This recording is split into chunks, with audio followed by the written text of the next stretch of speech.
Le fruit de l'esprit, ça commence d'abord par quoi? La joie. Oui ou non? Non.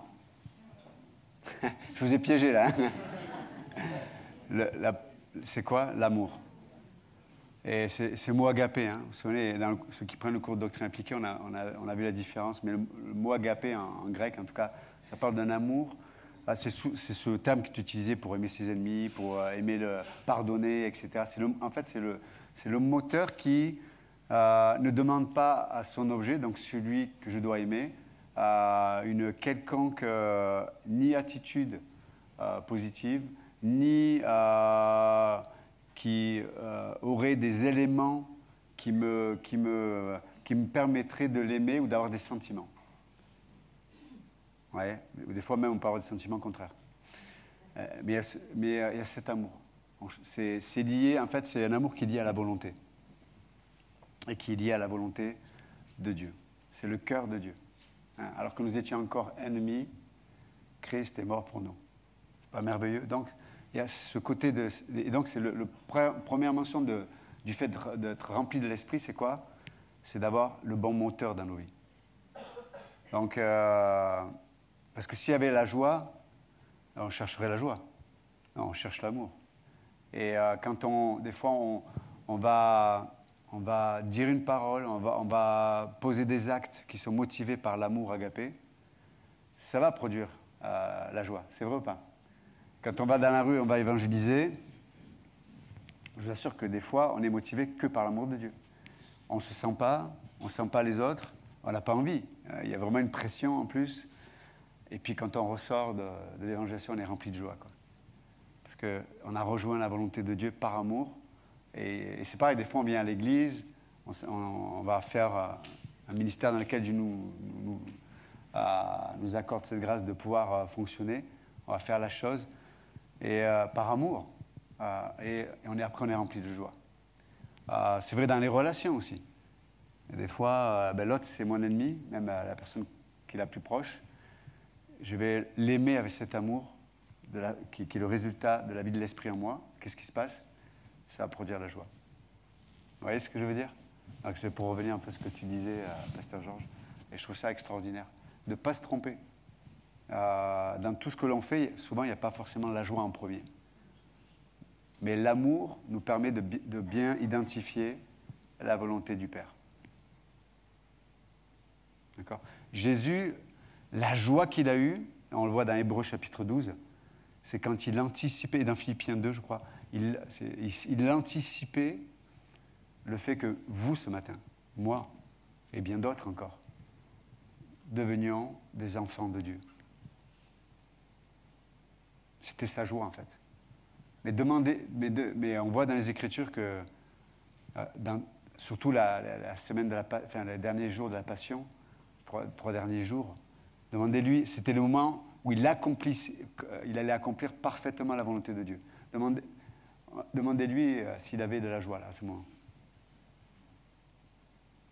Demandez-lui s'il avait envie de faire l'œuvre du Père. Même dans le jardin de Gethsémani, il dit, mais Père, que cette coupe s'éloigne de moi.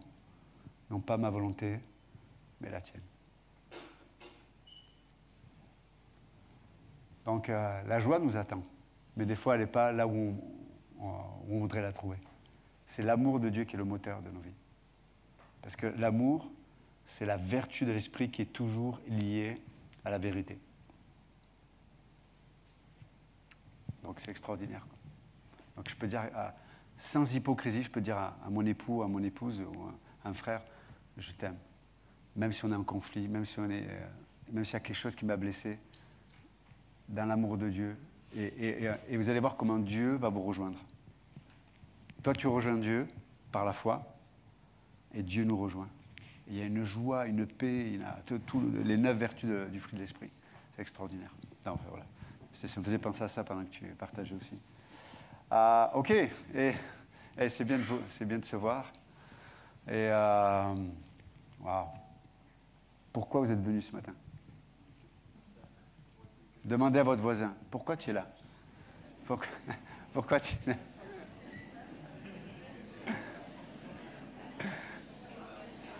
Ok. Est-ce que vous êtes venus en toute liberté?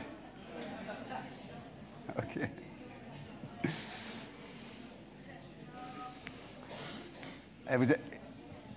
Qui est venu en toute liberté ce matin? Wow. La plupart d'entre vous? Ok. Moi, je ne voulais pas venir, mais ma femme m'a rappelé que j'étais le pasteur. Donc, je n'ai pas eu le choix, j'ai dû venir. Ah, non. Non, on est content d'être là. Ok. Vous êtes prêts? On va regarder ensemble notre étude du livre des Proverbes. Et ouais, on va voir qu'est-ce que Dieu, dans quel pétrin Dieu m'a placé. Voilà. Ok, on va lire verset 7. Ne sois pas sage à tes propres yeux. Pardon. Alors pour ceux qui ont raté les autres épisodes, on est toujours au chapitre 3.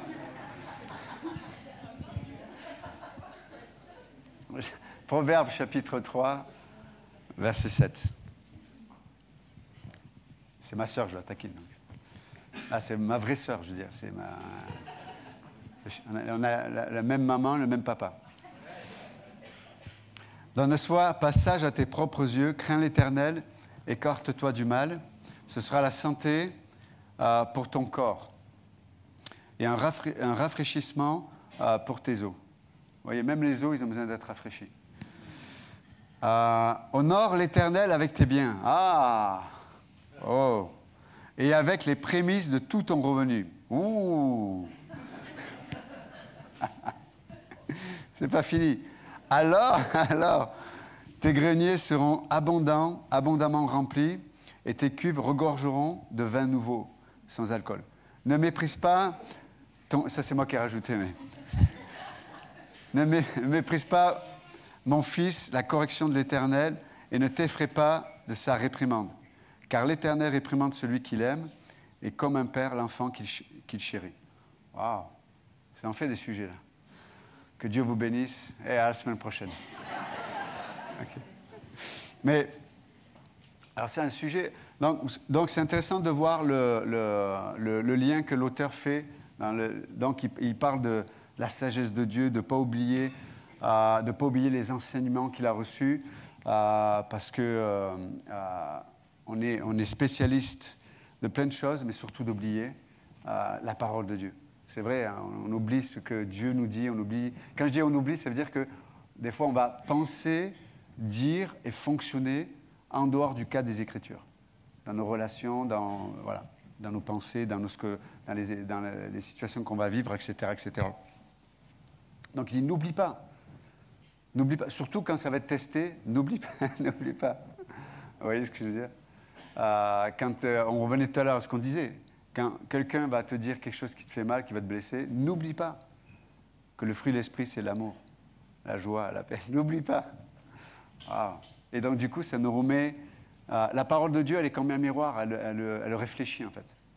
Quand je dis elle réfléchit, elle renvoie une image qui nous renvoie à nous-mêmes. D'accord? Donc les situations, même ce que les gens nous font, ou même ce que les gens ne nous font pas qu'on aimerait qu'ils fassent, c'est un miroir en fait. Quelle image va être reflétée? Est-ce que c'est l'image de la parole de Dieu? Qu'est-ce que Dieu dit de moi, de la façon de penser, etc.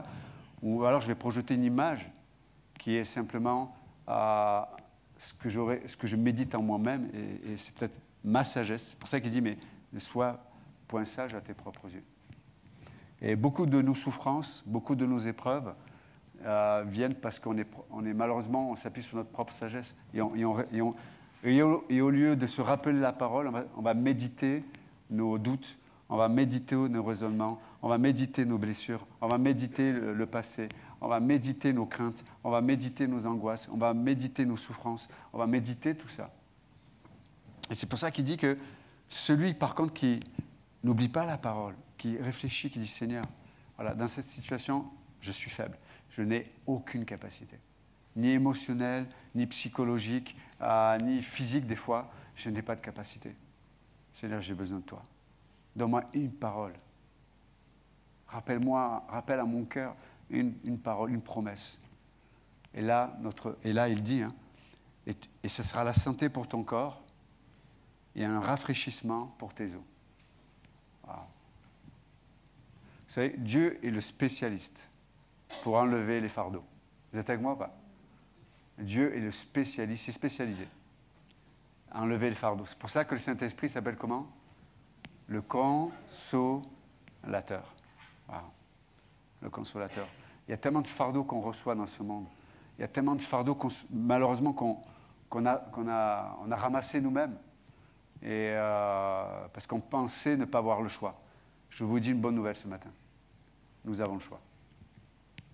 Vous pouvez dire à la personne à côté de vous, bon choix messieurs, bon choix mesdames. Et quand on est serré dans un même endroit, on est en choix, entre choix. On est botte d'un choix, ce que vous voulez. Ah, ok. Il y en a qui rigolent pas et disent non, non, pasteur, moi je suis venu pour quelque chose de sérieux. Et vous avez raison, vous avez bien fait de venir. Mais on prend Dieu au sérieux, mais on ne se prend pas au sérieux. Quand on se prend trop au sérieux, il n'y a pas de place pour ce que Dieu a à dire. Ok. Mais j'entends qu'on vient avec des besoins, il n'y a pas de problème. En même temps, on va passer aux choses sérieuses. C'est bon? C'est bon? Attends. Ok. Honore l'Éternel avec tes biens. Sortez les paniers, les portiers. Hein. On refait une offrande ce matin.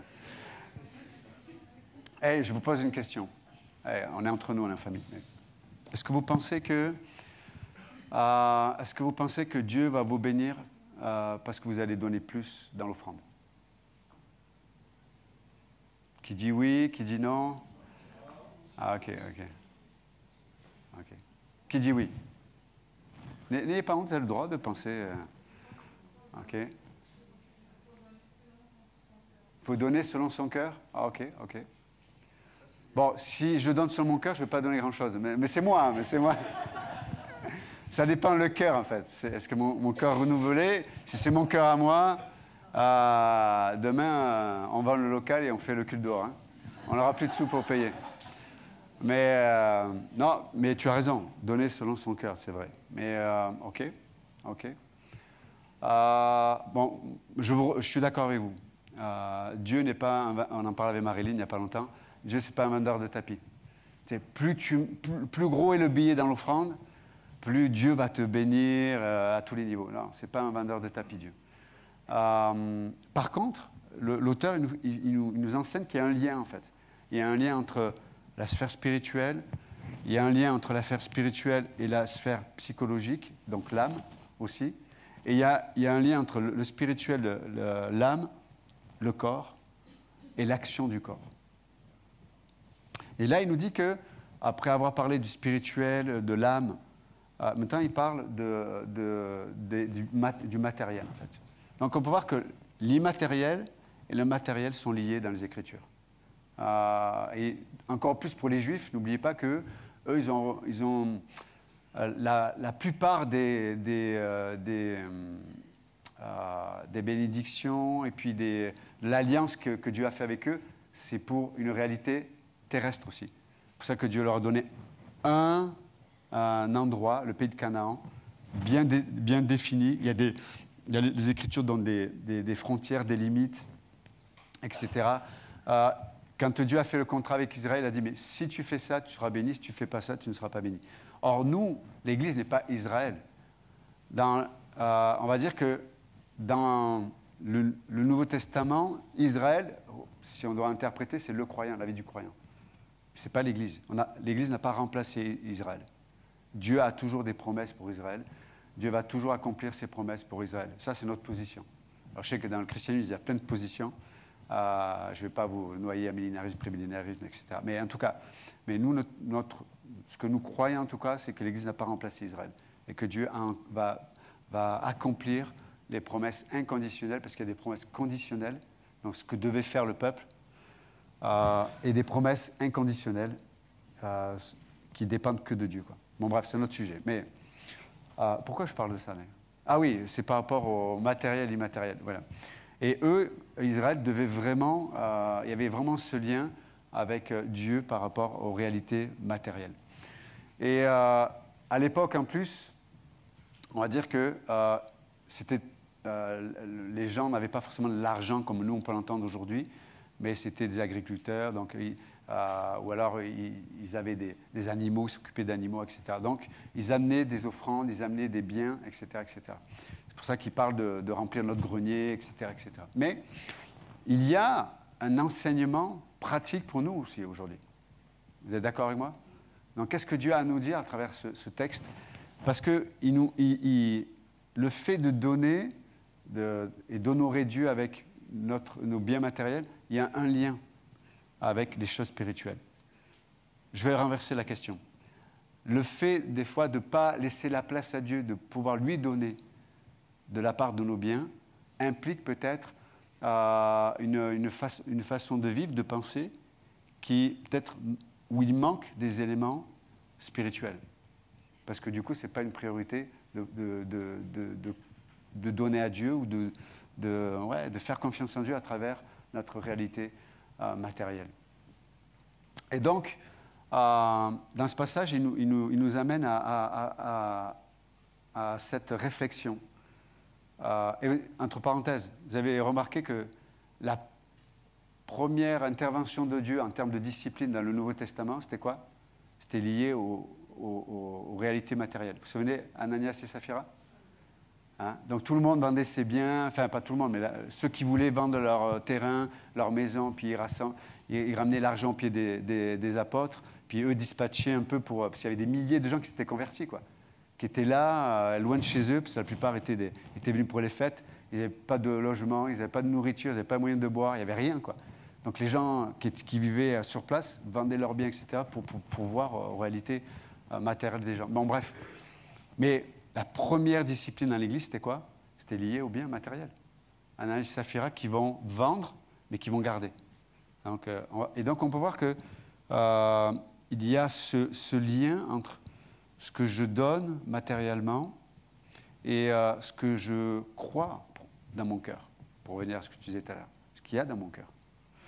Là, dans ce passage, alors j'ai fait une étude sur le mot argent, par exemple, dans l'Ancien Testament, c'est super intéressant.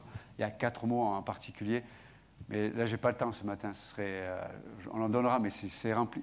Juste donner une petite highlight, comme disent les Américains. Par exemple, la racine du mot argent en hébreu, ça signifie le sang, en fait. Donc il y a plein d'applications. Je pourrais vous donner plein de points là-dessus. Mais je n'ai pas le temps ce matin.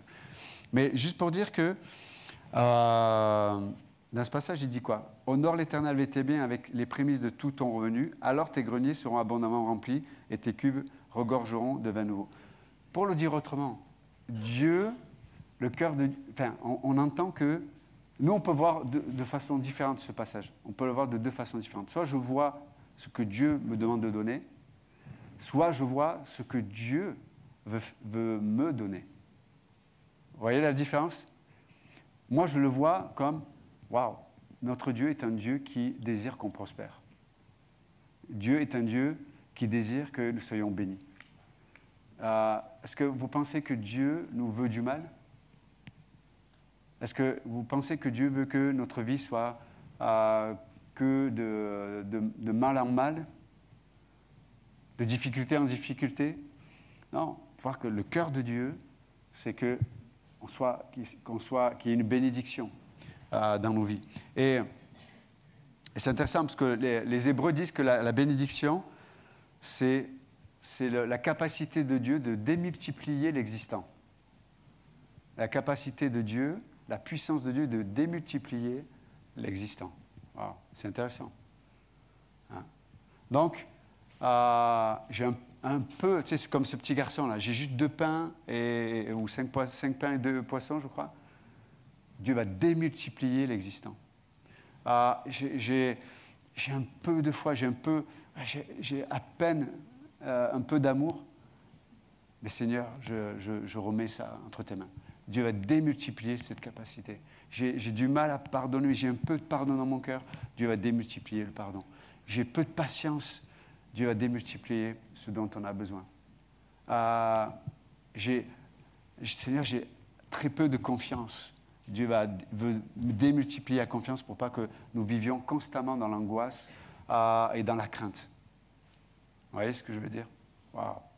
Dieu veut qu'on soit occupé avec ce qu'il est capable de remplir. D'accord? Et en fait, donner à Dieu, c'est lui faire la place. Vous voyez ce que je veux dire? Donner à Dieu, alors ça peut être matériellement, de l'argent, de machin, mais ça s'appelle notre temps.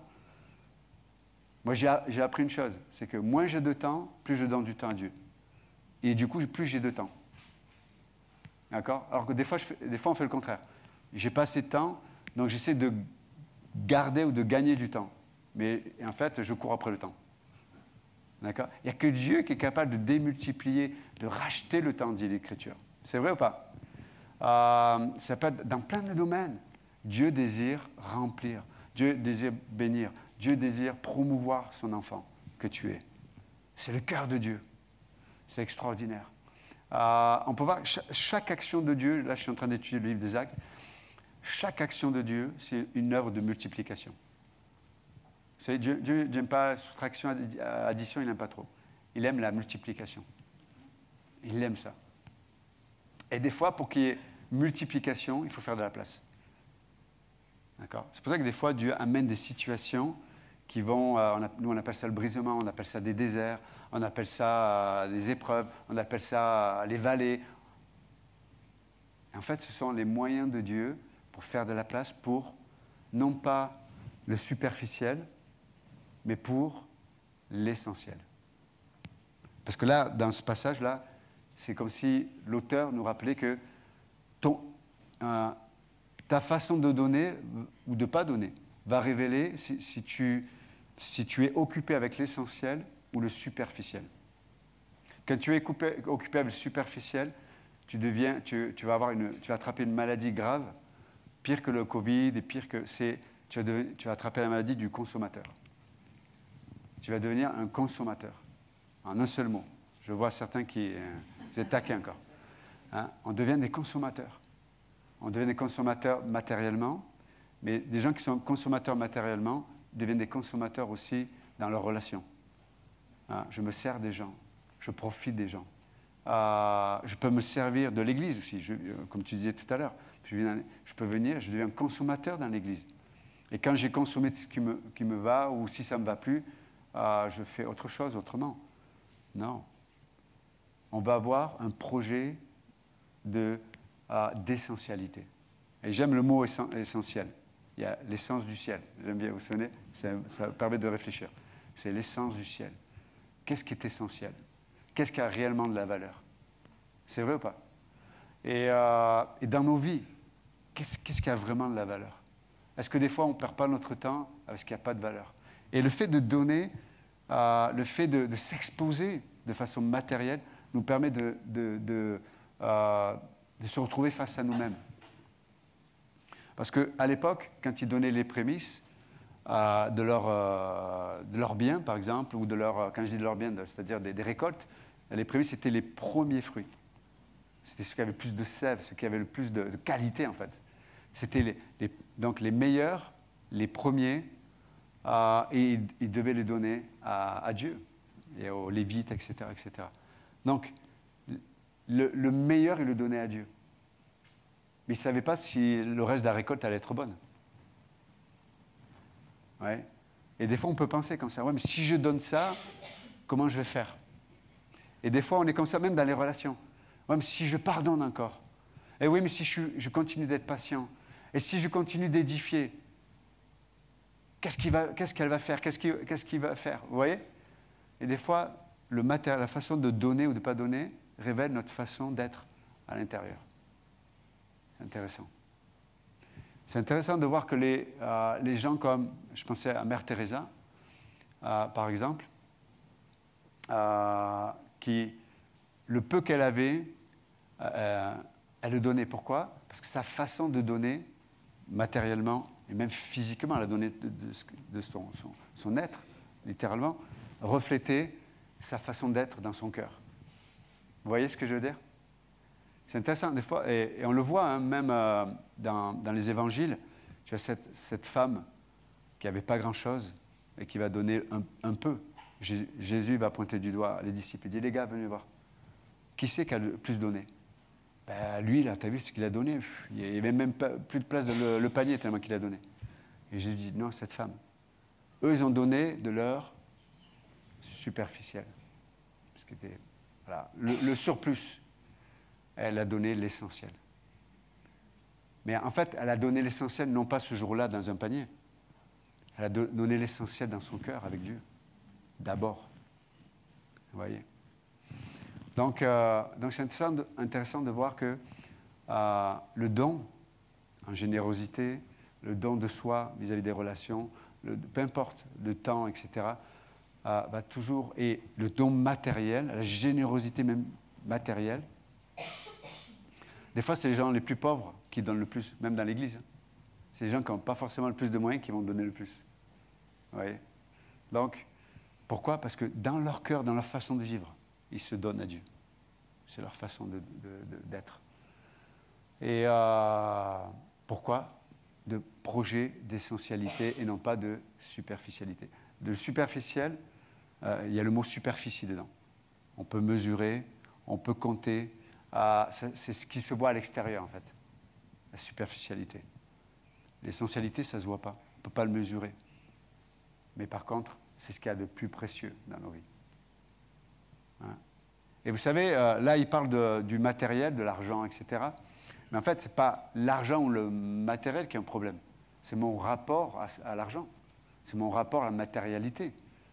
C'est quel est le lien, je vais le dire autrement, quelle est ma dépendance, en fait? Quelle est ma dépendance? C'est quoi qui me procure la sécurité, en fait? Est-ce que c'est mes biens, mon argent, la matérialité? Ou est-ce que, littéralement, c'est Dieu qui est ma sécurité? Et quand je dis c'est Dieu, c'est ma sécurité, ce n'est pas dans le sens je vis dans les nuages, je ne suis pas sérieux avec... Non, mais je peux avoir un bon boulot, je peux avoir des biens matériels, des maisons, des machins, tout ça, mais je ne suis pas lié à ça. Ma sécurité ne dépend pas de ça. Vous comprenez la différence? Je suis libre. J'ai la bonne, écoutez bien, j'ai la bonne distance avec la réalité matérielle. Vous savez, des fois, ce qui se passe, c'est qu'on a une mauvaise distance avec les choses ou avec les gens. Ouais. On n'a pas la bonne distance. Soyez avec moi, s'il vous plaît. OK, on s'occupe des gens s'ils ne sont pas bien. Vous êtes avec moi? Il y a combien de doigts, là? Il y en avait 4. Voilà. Mais la bonne distance. La bonne distance. C'est comme le peuple d'Israël. Il y avait la sainteté de Dieu. Si tu allais avec toi-même et ta nature humaine pécheresse, si tu rentrais dans le lieu très saint, grillé comme un poulet. Et on pourrait se dire, est-ce que c'est la sainteté de Dieu le problème? Non, c'est que tu n'avais pas la bonne distance. Vous voyez? Donc avoir la bonne distance avec les choses, avec les relations, avec les gens, avec notre façon de penser. Et des fois, pour savoir où on en est, Dieu nous met la réalité matérielle. Parce qu'on peut tous dire, je suis spirituel, je vis une vie avec Dieu incroyable, et on peut parler de Dieu toute la journée. Et quand Dieu dit, mets la main à la poche. Hein? Quelle poche? Elle est trouée. Il n'y a plus rien. Ouais, c'est comme si Dieu nous provoque. Il nous dit, mais ok, c'est spirituel, tu m'aimes, tu me connais, tu me marches. Ouais, je fais la volonté de Dieu. Et Dieu dit, mets la main à la poche. Aïe! Ah!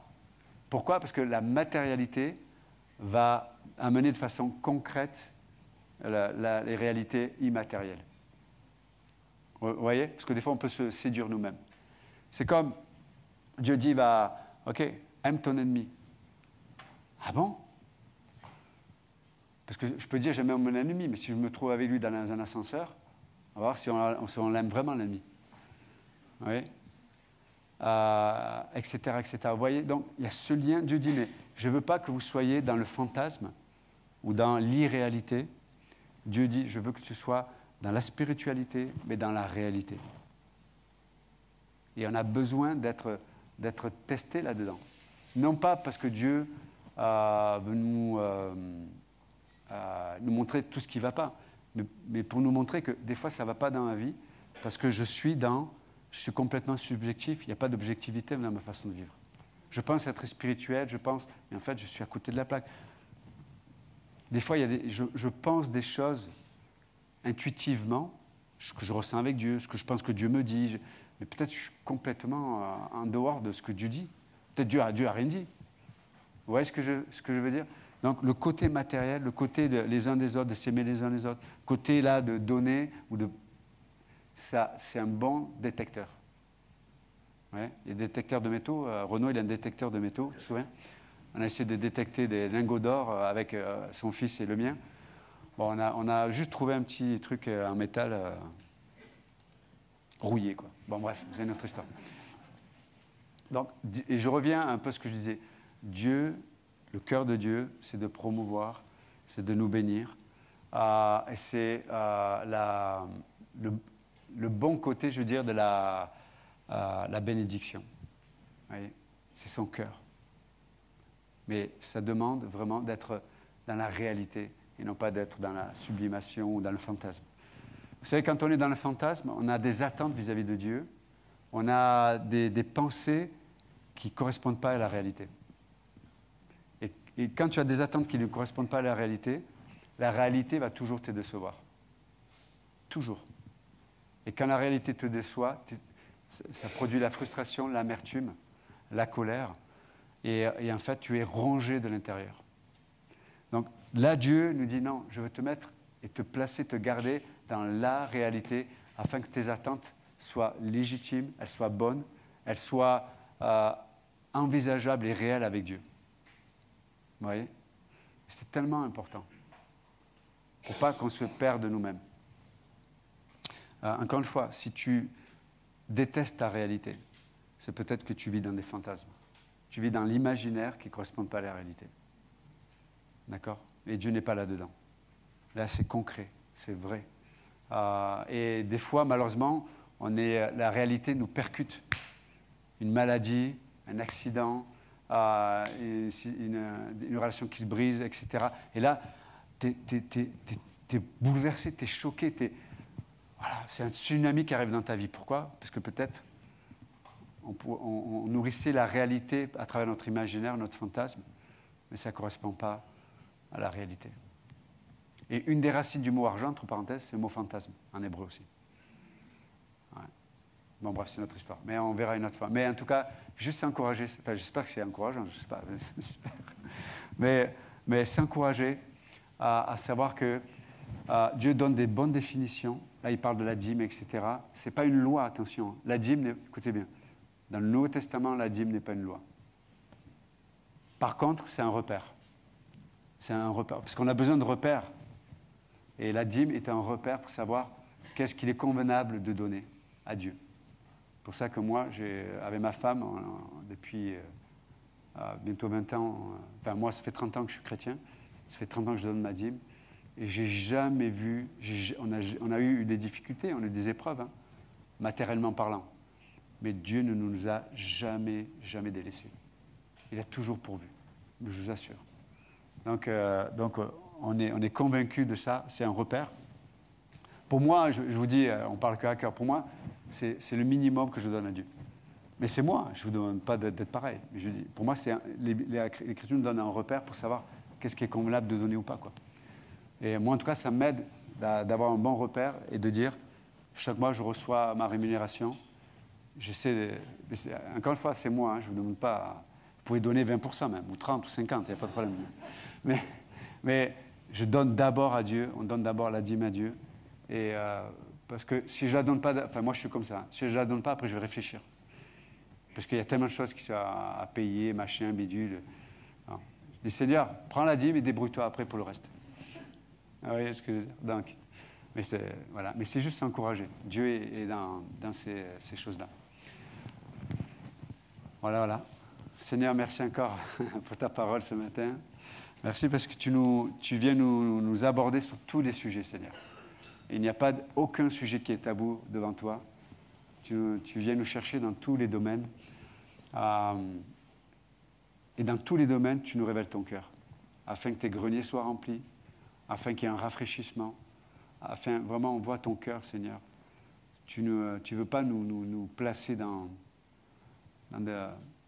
des lois formelles, complètement impersonnelles, mais à travers toute ta sagesse, Seigneur.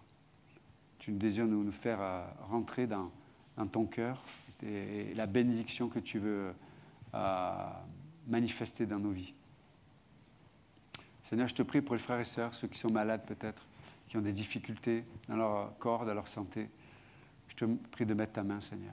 Ta main qui guérit, ta main qui amène la paix, ta bonne main, Seigneur, qui nous rassure, parce qu'elle nous rappelle ta présence. Je te prie, Seigneur, relève ceux qui sont malades.